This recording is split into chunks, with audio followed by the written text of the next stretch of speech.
Well, hello everyone. It is Friday, July the 8th, 2022. I am Dale Delbridge, Benchmark Realty, Murfreesboro, Tennessee. This is your status chat. It's going to be a good one. Let's get to it. Well, with any retail type of source we bring to you, like a newspaper or Forbes or something like online, CNN, MSNBC, any kind of real estate section, I like to give full credit to that and give the link to that thing in the description of the status chat over on the YouTube page in which that status chat appears. Last week I differed a little bit because I had some preset charts and they all came from government sources, and that would get a little bit of confusing drilling down into it. Today I'm going to go to one location and look at one thing to see if it's time to panic. Now personally, I don't think it's time to panic, and I'll explain why. But if I just tell you why we don't need to panic just yet, it's not as effective, I don't think, as showing you some data, because that starts to sound like a real estate or salesman type guy just telling you everything's fine. I'm of a STEM background. I want to see some numbers. I want to see you justify it. I'll decide whether I agree with it or not, just like you have the right to decide whether or not I know what I'm talking about. But I want to show you some numbers. And the first thing I want to talk about is going to get a little bit into politics on the edge, not to be political, but because it affects the economy and our outlook. Now, recently, Moody's said that our little area was one of the markets that happened to be overvalued. Now, what does that mean? Well, for the most part, we need to break that down and take it with a little bit of a grain of salt. Most things are better with a little grain of salt that we eat. So when we think about it, Moody's is just saying that using traditional measurements, we're above our normal 6% or so what we would expect to be for given data. And the model, I'm sure, that Moody uses, because they are very reputable, is correct. The problem that we have with it is we can't just take that at face value, because something caused our historic sharp rise in real estate values, and their model is not putting that in. Now we know if goes up and stays there, that becomes normal, and that percentage of over is going to drop, and it's a lot of relative comparative type things going on. And let's talk about models just briefly. Again, if we go back to the past, back to the COVID days, how many of you remember the Imperial College of London's model for the pandemic? And remember, when it started out, 20 million people were going to die, and this was almost going to be the end of days type thing. It turned out it wasn't true.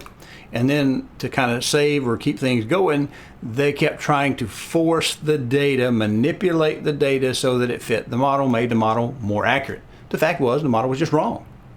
And sometimes a model is wrong because it doesn't take what we call the confounding variables, those things which we didn't take in consideration. Now, I submit for you that Middle Tennessee is the best place in the world to live today. I live here. I love it. If it didn't, I'd move. And because other people seem to think the same thing, we have seen very short supply and high prices because people are moving here. Now, the question is, what intangible thing that's not fitting into that model are we looking at? Well, in my humble opinion, is Middle Tennessee is not likely to change character overnight. Middle Tennessee in the metro area does not have a bipolar effect where we go from highs to lows. We're pretty steady. We're good old Tennessee. And if we have people like in California and the east, the two coasts, and they're leaving those beaches and sunshine and coming to little landlocked Middle Tennessee, there's something good happening here. We're just maybe not measuring it in those models. But like I say, if we go up and stay up, then that will become normal. And because they are up does not indicate that they're likely to fall, unless the conditions that brought them up so high change. And that's what we're going to look at.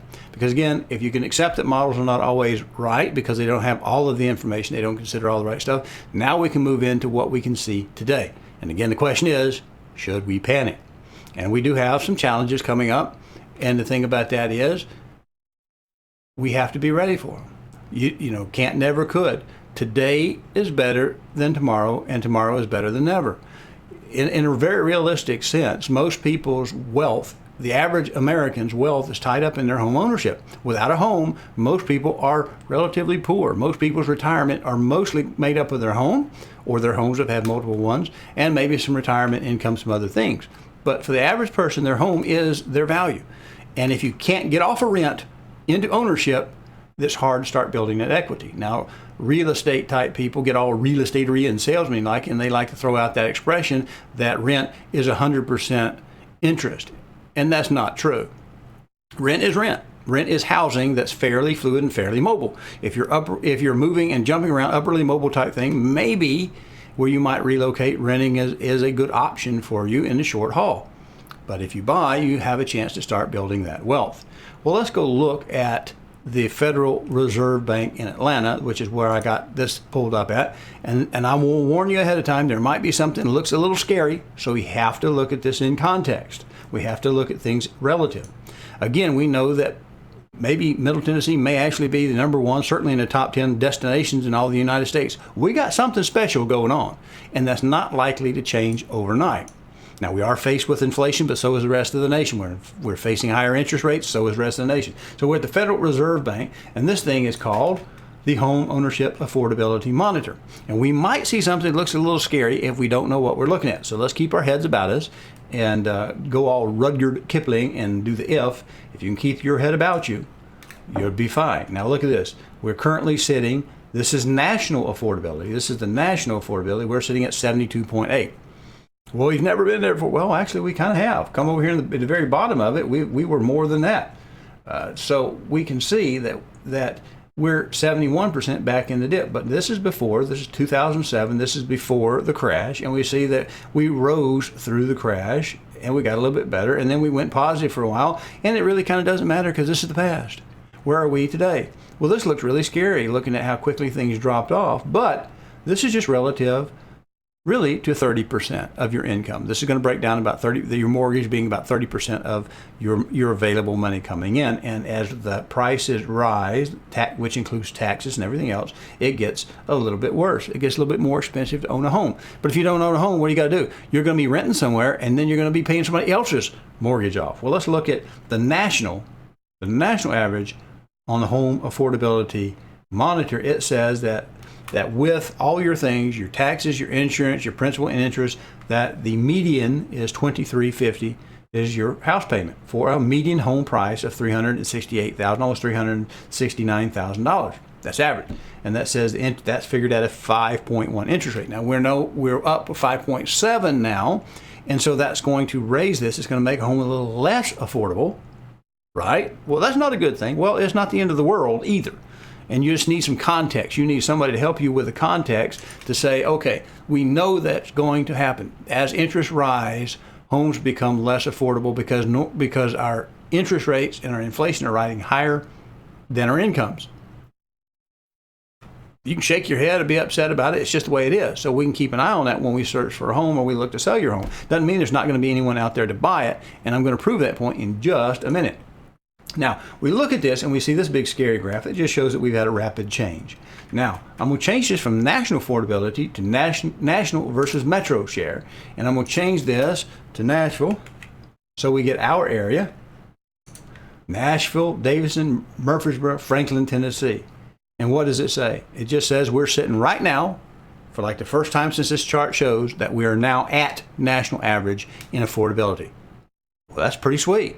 Now, if you want to look at it and be all negative and say, well, yeah, but we were below average in affordability, we were more affordable than national, go ahead.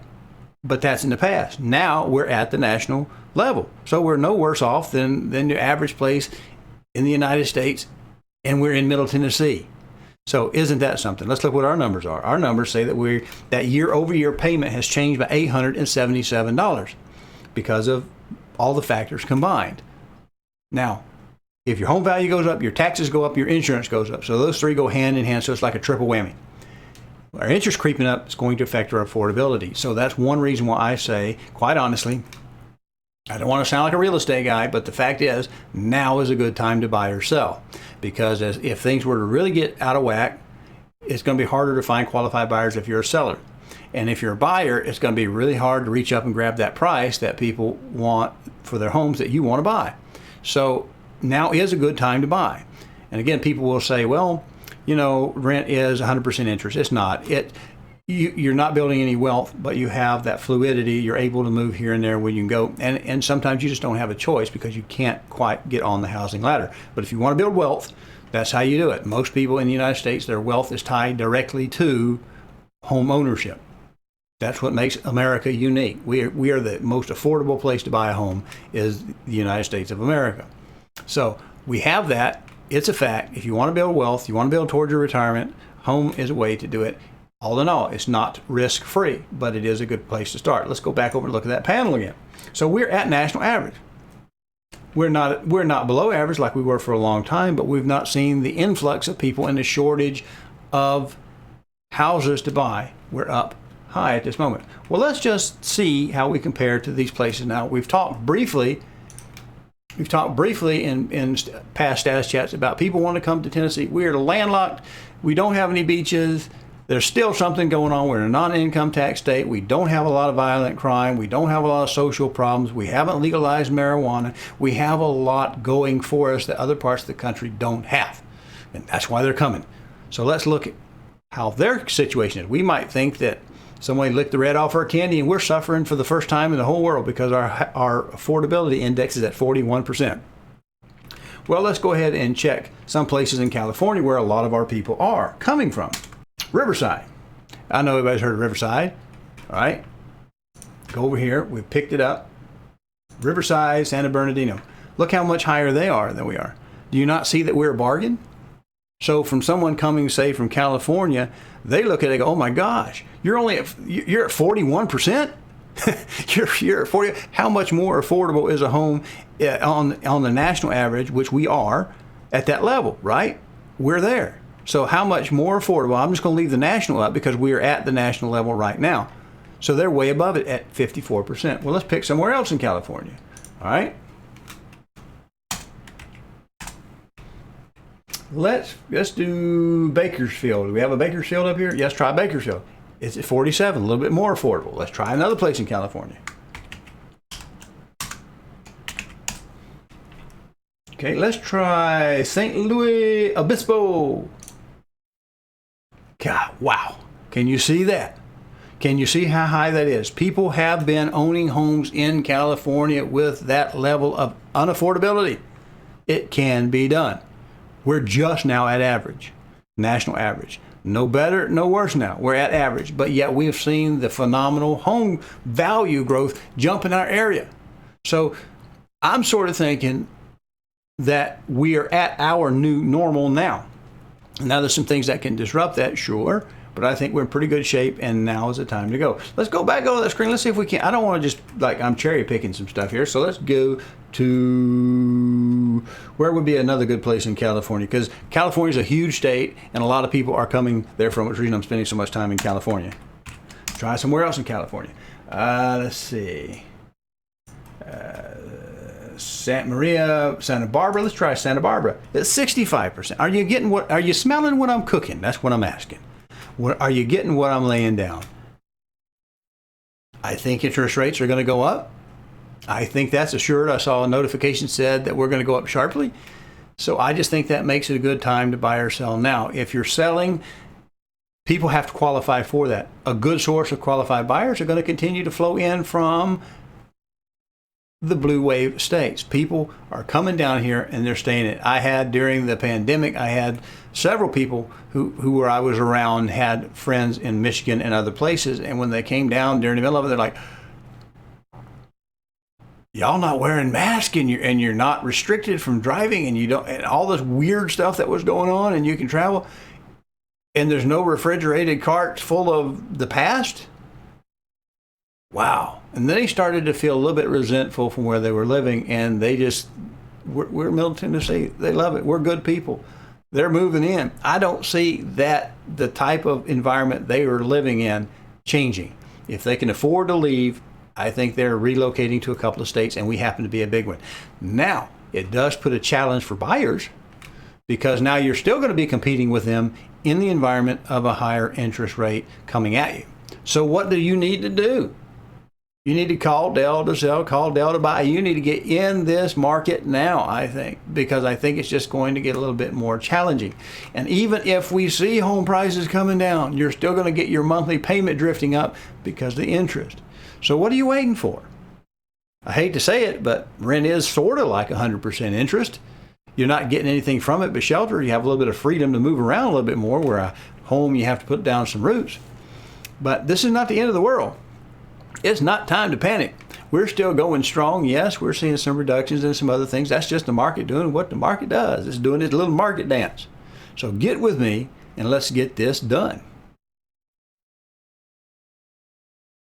Hello, I'm Dale Delbridge of Benchmark Realty, Murfreesboro, Tennessee. If you are currently unrepresented and would like to know how to compare up to 3 properties side by side and room by room, then go over to my new YouTube channel, Call Dale to Sell. That's 1 L and Dale, no spaces. Watch the demo on Real Scout and then call me and we'll set up your exclusive ad-free account today. Let's look at last week's numbers, 7/1/22. We had 13,201 opportunities in the Real Scout system. That's up over the previous period. We had 4145 in the under contract still showing. That's down over the previous period.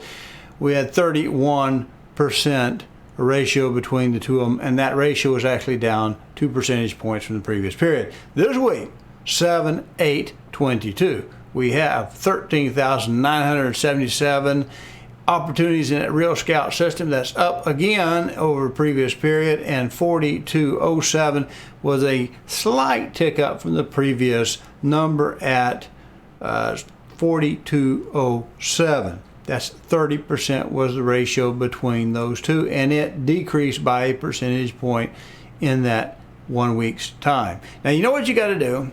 You got to get on the bus if you want to catch a ride. So call Dale to sell, call Dale to buy. Go to the website, calldaletosell.com. Look around there. Let it catch you with a pop-up and type your information in. Let that get in there. Let me know what's going on. Call me, text me. You've got plenty of stuff to get a hold of me. Lots of spam in my world, so make sure that you just get that initial contact so that I can move you in the proper place so that you'll get a priority receipt whenever something comes in. Appreciate you. Take care.